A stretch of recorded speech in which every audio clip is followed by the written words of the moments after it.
പട്ടാപ്പകലും ചുട്ടും മിന്നിച്ച് മനുഷ്യനെ തേടി നടന്നു. ഞാൻ മനുഷ്യനെ തേടി നടന്നു. ഈ ദുനിയാവൊക്കെ നടന്നു, പക്ഷേ മനുഷ്യനെ കണ്ടില്ല. ഞാൻ മനുഷ്യനെ കണ്ടില്ല. പലരും നമ്മളെ മക്കാരാക്കണ്, പറയും ഞാനാ ഹക്ക്.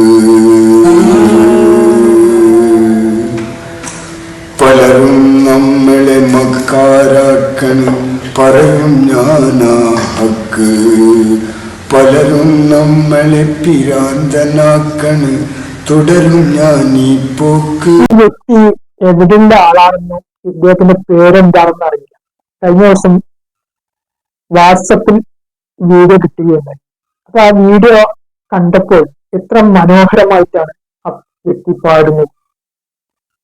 ഇതുപോലെയുള്ള നിരവധി കലാകാരന്മാർ നമ്മൾ ചുറ്റുവട്ടത്തുണ്ടാകാം. പക്ഷെ അവരുടെ നല്ല സമയത്ത് അവർക്ക് അർഹിക്കുന്ന തരത്തിലുള്ള പരിഗണന ലഭിക്കാതെ കൊണ്ടാണ് ഇത്തരം കലാകാരന്മാർ എന്നും ലോകം തിരിച്ചറിയാതെ പോയത്.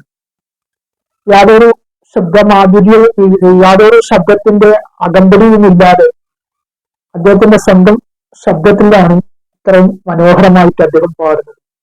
അപ്പോൾ അതിന് മൈക്കും മറ്റുള്ള മൈക്കും മറ്റുള്ള അനുബന്ധ കാര്യങ്ങളൊക്കെ ചെയ്തു കൊടുത്തിരുന്നെങ്കിൽ അദ്ദേഹത്തിന്റെ ശബ്ദം എത്രത്തോളം ഗാംഭീരമായിട്ട് മാറുമായിരുന്നു. ഇതുപോലുള്ള കലാകാരന്മാരെ കണ്ടെത്തി അവർക്ക് അർഹിക്കുന്ന തരത്തിലുള്ള പരിഗണന കൊടുത്ത് മുഖ്യധാരയിലേക്ക് കൊണ്ടുവരേണ്ടത് നമ്മളുടെ ഓരോരുത്തരുടെയും കടമയാണ്. ഒരുപക്ഷെ ഈ വീഡിയോ കാണുന്നവർ ഇദ്ദേഹത്തെ കുറിച്ച് അറിയുന്നവരുണ്ടാകാം. ഒരുപക്ഷെ ഈ വീഡിയോ കാണുന്നവർ അദ്ദേഹത്തിന്റെ നാട്ടുകാരനാകാം, അല്ലെങ്കിൽ അദ്ദേഹത്തെ തിരിച്ചറിയുന്ന വ്യക്തികളാകാം. എങ്കിലും അവരോട് എനിക്കൊരു അപേക്ഷ പോലെ പറയാനുള്ളത്, ഇദ്ദേഹം വളരെ മനോഹരമായിട്ടാണ് പാടുന്നത്. അദ്ദേഹത്തിന് പാടാനുള്ള നല്ല കഴിവുകളുണ്ട്.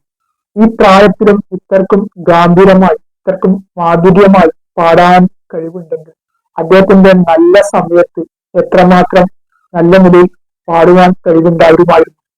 പക്ഷെ ദൗർഭാഗ്യമെന്ന് പറയട്ടെ, അദ്ദേഹം അറിയപ്പെടാതെ, അദ്ദേഹത്തിന് വേണ്ടുന്ന രീതിയിലുള്ള പരിഗണന കൊടുക്കാത്തതിന്റെ പേരിൽ അദ്ദേഹം അറിയപ്പെടാതെ ഒരു കലാകാരനായിട്ട് മാറി.